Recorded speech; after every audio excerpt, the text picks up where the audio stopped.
le port Auckland.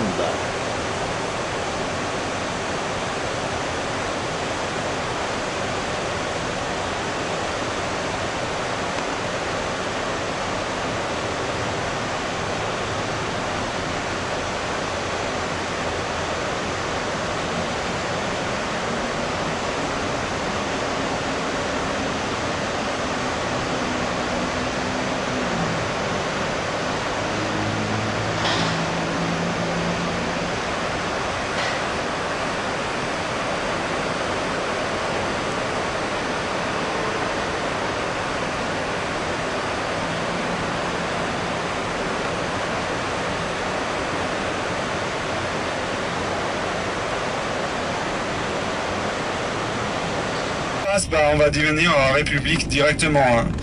Mais le gouverneur général, il est un mec sympa. J'aime bien. Il s'appelle Jerry Matapara. Il était le chef de l'armée à l'époque et maintenant il est le gouverneur général. Ils ont des postes pendant 5 ans. Il est choisi. Je ne suis pas sûr comment, mais il est choisi pas par un vote, mais le gouvernement du jour, ils choisissent quelqu'un. Normalement, ils sont des avocats ou des gens qui avaient une place dans l'espace public assez important. Ils le font pendant 5 ans et puis après, ils n'ont plus le droit de le faire. Ils ont une maison assez stylée à Wellington qui est super cool. Et peut-être vous avez entendu dans 1981, il y avait le tour des Springboks en Nouvelle-Zélande. Et nous, on aime bien penser que c'était grâce à nous qu'il y avait le début du arrivé. Ils n'avaient pas de métal, ils n'avaient pas de traces qui vraiment duraient. Du coup, c'est un peu difficile de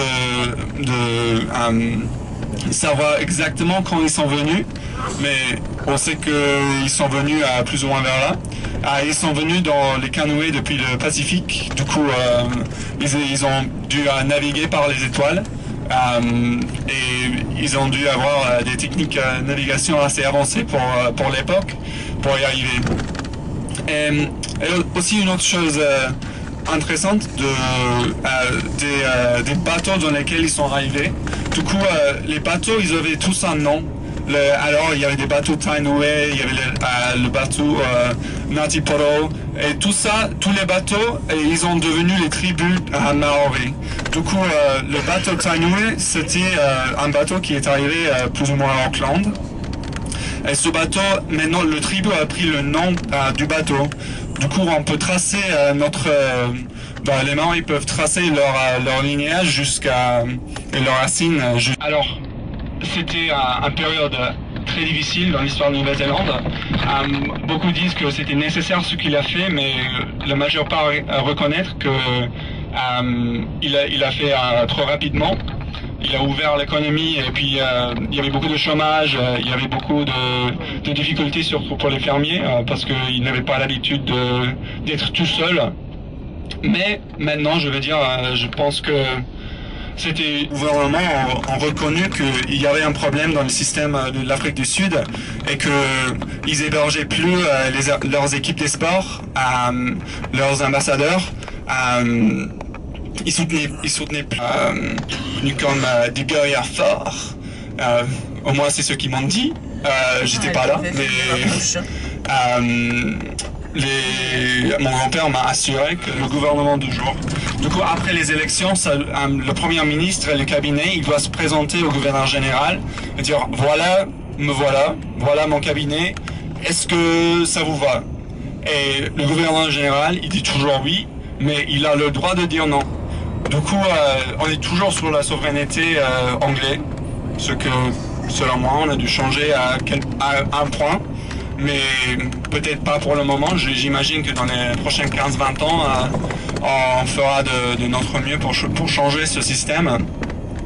En fait, Australie, il a le même système, et dans les années 60, l'université plus grande, c'est énorme. Ils font un peu de tout, mais pour faire de l'ingénieur, on va à Christchurch. C'est ça qui est le plus connu, le meilleur. Normalement, pour médecin, on va à Dunedin ou de Otago. Et la culture de... Pour nous, il y a un repas qui, je peux dire, est vraiment typique de la Nouvelle-Zélande. Ça s'appelle un hangi. C'est une manière de préparer la nourriture maori. On creuse un trou dans la terre et on chauffe des pierres. On chauffe pour qu'ils sont super chauds. On met sur la boue, on met en bas du trou. Après on met la bouffe et on le couvre avec des feuilles. Après on remet de la terre et 3-4 heures plus tard on revient pour le trouver. Ça peut être assez bon, mais il y a un goût assez fort de la fumée. Du coup, ça dépend à quel type. Des fois, on met des bois natifs pour que la fumée avoir un parfum meilleur. Mais à part ça, il n'y a pas vraiment une cuisine néo-zélandaise. On dit c'est plutôt fusion, un peu de tout. Il y avait quelques demandes sur un peu les systèmes de la Nouvelle-Zélande, disons. Ouais, ça c'est obligatoire. Sauf si on est malade ou on a une famille. Et pour le système des facs ici, on n'a que 8 entiers. Il y a une qui a des campus à Auckland, à Palmerston North et à Wellington. Et tous les autres sont dans une ville seule. Il n'y a que une école vétérinaire qui prend 40 élèves l'année. Il y a pour les médecins, je crois qu'il y a 200 ou 300, peut-être 400 places dans la Nouvelle-Zélande entière. Du coup, il y a les universités, vu qu'il y a très peu, ils spécialisent un peu. On prend beaucoup plus de conscience. Alors peut-être que vous avez remarqué, près des plages, il y a des zones sauf des tsunamis. Mais honnêtement, c'est pas vraiment. On a plutôt les séismes et les volcans. Alors. On s'occupe de ça et puis après s'il y a les tsunamis, voilà, ça c'est pour après. On peut seulement contrôler pour quelque chose. Ouais. Aussi on m'a demandé si le salaire minimum est un peu sur comment le bénéfice fonctionne. Alors le salaire minimum en Nouvelle-Zélande c'est plus ou moins $15 à $15 l'heure. Et on a un système de taxes assez progressif, alors c'est progressif. Alors les premières 5 000 qu'on gagne, c'est hors de taxe, et puis après ça monte dans les bandes. Et le taux de taxe le plus élevé c'est 36%. Et si on veut bien gagner, excuse-moi. S'il y a une maison qui le chauffe le mardi est le plus cher, du coup peut-être moi je vais déménager demain. Très bien, bravo. Ah oui, il faut montrez-moi votre maison si on perd des Et voilà, on peut voir le bateau avec la grosse voile. Et Emirates qui est le sponsor majeur. C'est un spi. Oh là là.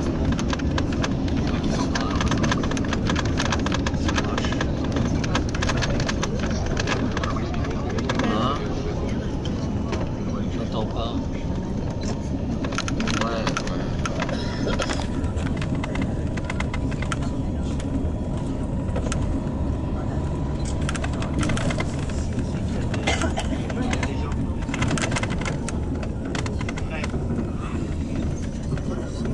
Ça c'est à Wellington.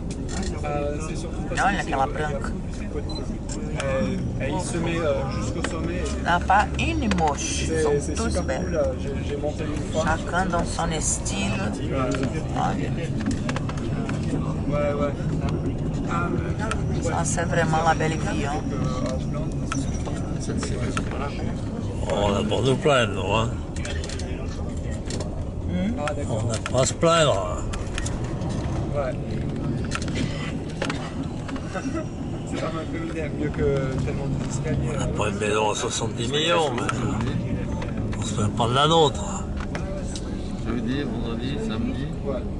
Parce qu'on n'a pas l'impression qu'on va quitter. Un jour. Magnifique cette discussion. Sinon, le travailleur, on arrive directement. On n'a pas bougé de travailler jusqu'à. C'est vrai que c'est cool. Faut être vraiment paresseux. Vous avez des Les Tuileries chiens qui est là dans... Il se trouvait, c'était c'était pas le plus riche. Ouais. Du coup, ouais, ça change bien sûr selon l'école, mais en tant que les gens qui finissent l'école, c'est pas tout le monde, c'est pas obligatoire d'avoir son bac pour faire les apprentissages, type pour être électricien, plombier, ce genre de choses. Et normalement, si les gens partent avant 18 ans, ils sont encouragés de faire encore des formations. Ça dépend de ce qu'ils veulent faire, mais c'est vraiment encouragé en ce moment de faire des formations. Et en fait...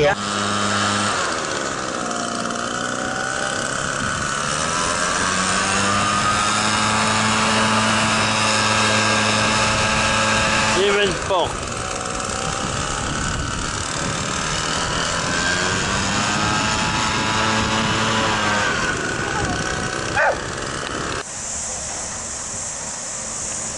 La bibliothèque.